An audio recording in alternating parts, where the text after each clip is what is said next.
तस्वीरें दिखा दे दर्शकों को। ये तस्वीरें जो आप देख रहे हैं वर्ल्ड एक्सक्लूसिव तस्वीरें आपको दिखा रहे हैं। शेख हसीना का ये बेडरूम है जहां पर प्रदर्शनकारी घुस गए हैं। प्रदर्शनकारी देखिए, कर्फ्यू लगा था इससे पहले, लेकिन कर्फ्यू के बावजूद बड़ी संख्या में लोग सड़कों पर उतरे थे और प्रदर्शन उग्र होता चला गया। शेख हसीना को 45 मिनट का अल्टीमेटम दिया गया और उसके बाद शेख हसीना वहां से उड़ान भरती हैं। तस्वीर पहले देख लीजिए। बाहर चली गई है, वो हमने सुना है कि एक सुरक्षित जगह पे अभी वहीं पे आप शेख हसीना जी हैं अभी। और मिलिट्री ने भी एक मतलब मार्शल लॉ की तरह इम्पोज कर लिया है। और ये शायद महत्वपूर्ण है कि अभी इस परिस्थिति में जो हम बांग्लादेश में देख रहे हैं वो स्थिति में कोई मतलब बॉर्डर आना चाहिए, कोई इंटरिम बॉर्डर आना चाहिए और ऐसा मतलब इंतजाम होना चाहिए जिससे मतलब लोगों का जो भी मतलब उनके अपेक्षाएं हैं वो पूरी तरह देखा जाए। और इसके अलावा मतलब सेफ्टी और सिक्योरिटी, लॉ एंड ऑर्डर का भी इंतजाम होना चाहिए, बंदोबस्त होना चाहिए। शेखा साहब, आपको लगता नहीं कि दोबारा बांग्लादेश एक अनार्की, एक रेडिकलाइजेशन, एक मिलिट्री रूल की तरफ जा रहा है? इससे भारत के लिए भी एक बड़े खतरे उत्पन्न हो सकते हैं, स्पेशली जो हमारी नॉर्थ ईस्टर्न स्टेट्स हैं उनके लिए कुछ बड़े खतरे उत्पन्न हो सकते हैं, क्योंकि प्रो पाकिस्तान पार्टीज अब ज्यादा प्रोमिनेंट हो सकती है वहां पे।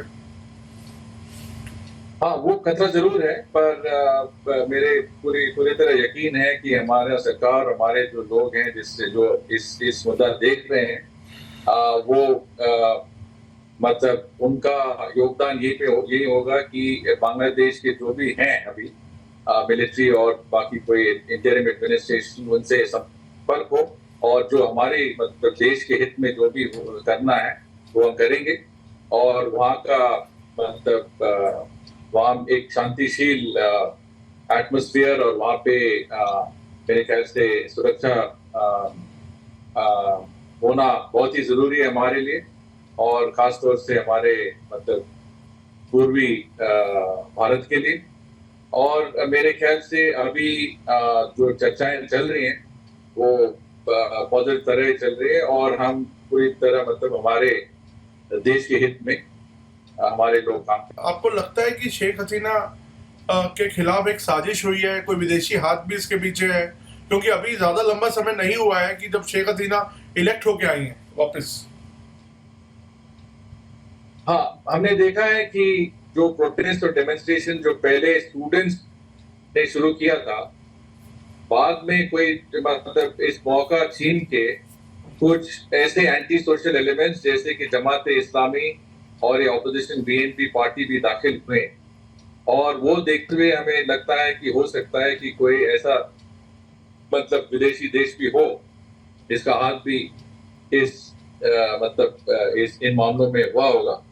पर यही है कि बांग्लादेश में शांतिशील एनवायरनमेंट, सुरक्षा होना हमारे देश का हित में है और जो भी कुछ मतलब इसके लिए जरूरी है वो हमें प्रयास करना चाहिए कि वही मतलब स्थिति आ जाए।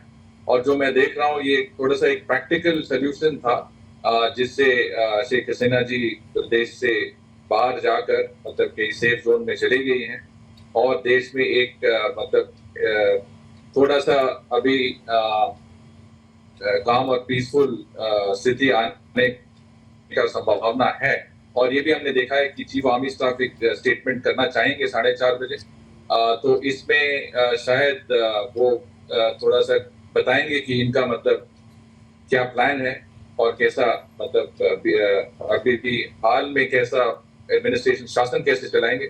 और मुझे लग रहा है कि एक थोड़ा सा इंटरिम शासन तो जरूर होगा जिससे देश चलेगा और सुरक्षा के लिए मिलिट्री का हाथ जरूर होगा। धन्यवाद। जिस तरीके से कयास लगाए जा रहे थे, बांग्लादेश का C-130 विमान भारत आ रहा है, ये बड़ी खबर आ रही है, जहां पे बांग्लादेश का C-130 विमान भारत की तरफ रुख कर चुका है, भारत आ रहा है।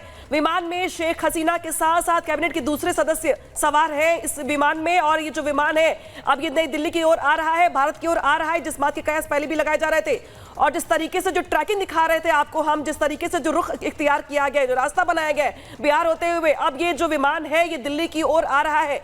इस विमान में हसीना कैबिनेट के दूसरे सदस्य भी मौजूद है, यानी कि जिस तरीके से हसीना इस विमान में नहीं है, ये बड़ी खबर आ रही है, लेकिन जो कैबिनेट के दूसरे मेंबर्स हैं वो इसमें मौजूद है। तो जो स्ट्रेटेजी बनाई जा रही है शेख हसीना को लेकर के, उनकी मूवमेंट को लेकर के, इस बीच ये बड़ी खबर ये कि इस विमान में कैबिनेट के दूसरे जो मेंबर्स हैं, जो इंपॉर्टेंट मेंबर्स है, जो कोर टीम है हसीना की, वो इसमें मौजूद है। और ये विमान भारत की ओर आ रहा है। बेशक जो रिश्ते हैं भारत के साथ बांग्लादेश के या शेख हसीना के, वो बहुत बेहतर है, लिहाजा भारत में उनकी मौजूदगी या उनके मूवमेंट को लेकर के उसके पहले जो बड़ी खबर वो ये है कि जो विमान भारत की ओर आ रहा है C-130, इसमें शेख हसीना के जो तमाम जो सिपला सलार है, जो कैबिनेट के सहयोगी हैं, वो इसमें सवार है। और ये जो विमान है ये भारत की ओर आ रहा है, यानी कि शेख हसीना के मूवमेंट को लेकर के पहले जानकारी मिल जाएगी।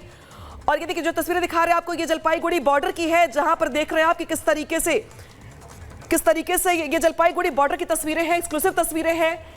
सेना ने सुरक्षा मजबूत कर दी है, और यहां पे दरअसल प्रयास ये सेना की ओर से कि जो आग लगी हुई है पूरे बांग्लादेश में, उसको लेकर के यहाँ पे जो हालात है वो खराब ना हो, जो बाहरी ताकतें वो इंटरफेयर ना कर सके। कुछ लोग जो बाहरी हैं, जो देश में तनाव फैलाने का प्रयास कर रहे हैं, वो इसके रास्ते से एंटर ना कर पाए। और शायद यही वजह है कि जो बॉर्डर से सबसे ज्यादा उनको सिक्योर किया जा रहा है। और ये जलपाईगुड़ी बॉर्डर की तस्वीर दिखा रहे हैं आपको हम, जहां पे सेना ने सुरक्षा अपने हाथों में ली है, कमान संभाल ली है।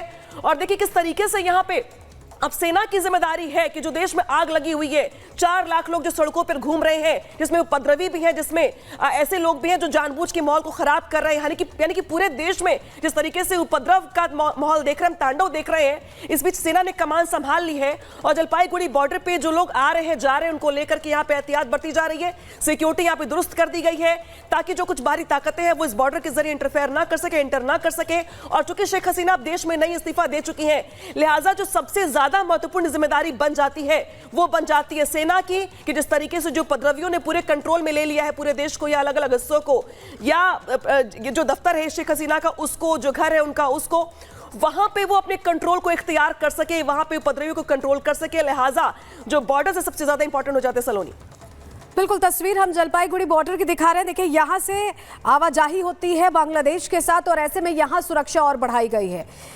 वहां पर हम देख रहे हैं कि बांग्लादेश में जिस तरह तख्ता पलट हुआ है, सेना अब सब कुछ संभाल रही है। वकारुज्जमा ने कहा कि हम शांति बहाल करेंगे, जो सेना प्रमुख है उन्होंने सीधे कहा है, और इससे पहले उन्होंने ही अल्टीमेटम दिया था शेख हसीना को। लेकिन अभी भारत के साथ जिस तरह के रिश्ते रहे हैं, जो आवाजाही इस रास्ते से होती थी, ये जलपाईगुड़ी बॉर्डर है वेस्ट बंगाल का, जो इंटरनेशनल बॉर्डर है, शेयर करता है बांग्लादेश के साथ। ये इस इलाके में भी सुरक्षा को बहुत पुख्ता किया गया है। और अभी क्योंकि जानकारी मिल रही है कि शेख हसीना का विमान दिल्ली का रुख कर रहा है, और कभी भी बताया जा रहा है 5 बजे के आसपास बताया जा रहा है विमान पहुंच सकता है। और उसके बाद क्या रुख होता है शेख हसीना, क्या लंदन जाती हैं, जो खबरें आ रही हैं फिनलैंड जाने की, उधर निकलती हैं, ये देखने वाली बात होगी। लेकिन अभी बांग्लादेश में सब कुछ बदलता दिख रहा है, सब कुछ बदलता दिख रहा है। तस्वीरों में जो आप देख रहे हैं, जो प्रदर्शनकारी थे उनसे अब सेना ने अपील की है, वकारुज्जमा जो सेना प्रमुख हैं उन्होंने अपील की है कि अब फायरिंग ना करें, उपद्रव ना करें या उग्र ना हो, शांति बहाल करने की कोशिश है। लेकिन हसीना का जिस तरह से तख्ता पलट हुआ है, ऐसा लगता है कि कहीं ना कहीं कोई और फोर्सेस भी थे जो इस आरक्षण की आग को लेकर, जो लोग सड़कों पर उतरे थे, उनको मदद करते दिखाई दे रहे थे, उनकी बैकिंग करते दिखाई दे रहे थे, क्योंकि संख्या दिन पर दिन बड़ी होती गई। और रविवार को जो देखा दुनिया ने, वो अपने आप में बता रहा है कि कितने लोगों की जानें भी चली गई, उग्र होता चला गया प्रदर्शन। और इस बीच एक और बड़ी खबर आ रही है कि थोड़ी देर में दिल्ली पहुंचने वाला है शेख हसीना का विमान। ये बड़ी जानकारी आ रही है, थोड़ी देर में दिल्ली पहुंचने वाली हैं शेख हसीना। शेख हसीना बिहार के ऊपर से उनका विमान गुजरा है AJ-AX 1431, जिसके जरिए वो दिल्ली आ रही हैं। कोलकाता से होते हुए, अगरतला से होते हुए आगे बढ़ी, उसके बाद झारखंड, बिहार होते हुए अब वो थोड़ी देर में दिल्ली पहुंचने वाली। उनकी कैबिनेट का जो विमान है, जो कि बांग्लादेश एयरफोर्स का C-130 विमान है, उसमें सवार होकर के उनके कैबिनेट के जो मेंबर हैं वो भी आ रहे हैं। जलपाईगुड़ी की वो सीमा, जो कि बांग्लादेश उससे लगती है, सटी हुई है, वहां पर भी सेना ने मोर्चा संभाल लिया है। भारतीय सेना ने वहां पर अलर्ट जारी किया है, वहां पर भी जो सेना का डिप्लॉयमेंट है वो बढ़ा दिया गया और इसी के साथ साथ बॉर्डर बीएसएफ जो है वो बॉर्डर सिक्योरिटी फोर्सेस, उनकी डिप्लॉयमेंट भी जो सीमा सटी हुई है इंटरनेशनल बॉर्डर पर देखने को मिल रही है। 24 घंटे के लिए अलर्ट जारी किया गया है, लेकिन थोड़ी देर में दिल्ली पहुंचने वाला है शेख हसीना का विमान। पटना के ऊपर से गुजरा है शेख हसीना का विमान, थोड़ी देर में दिल्ली पहुंच जाएगा। संभावना जताई जा रही है 5 बजे तक वो दिल्ली पहुंच सकती है। उसके बाद आखिरकार उनका रुख किस देश की तरफ होता है, भारत रुक सकती है या फिर आगे लंदन जा सकती है, फिनलैंड जा सकती है, जैसे कि पहले जानकारी आ रही थी, ये भी देखना होगा। लेकिन यहाँ पर तस्वीरें भी हम आपको लगातार दिखा रहे हैं कि सड़कों पर उतरे हुए हैं प्रदर्शनकारी। तो दूसरी तस्वीर आप देख सकते हैं कि देखिए उनके जो बेडरूम है उसमें भी प्रदर्शनकारी बड़ी संख्या में घुस गए हैं। उनके टीवी को उतार करके, कमरे से टीवी को उतार करके ले जाते हुए नजर आ रहे हैं। बेड पर यहाँ पर जिस तरीके से उछल कूद कर रहे हैं और एक पूरा घमासान यहाँ पर देखने को मिल रहा है। सलोनी, क्योंकि आप श्रीलंका में मौजूद थी, आपने वो तस्वीरें भी देखी थी कि श्रीलंका के राष्ट्रपति भवन में, वहां पर बीएम हाउस में किस तरीके से लोगों ने घुसपैठ की थी, वो तस्वीर और ये तस्वीरें बिल्कुल वैसी ही है। बिल्कुल उसी जैसी तस्वीरें मीनाक्षी देखने को मिल रही हैं। तब भी ऐसी श्रीलंका में तस्वीरें आई थी जहां प्रधानमंत्री के आवास में घुस गए थे, राष्ट्रपति के आवास में घुस गए थे और ऐसा ही हंगामा होता दिखाई दिया था।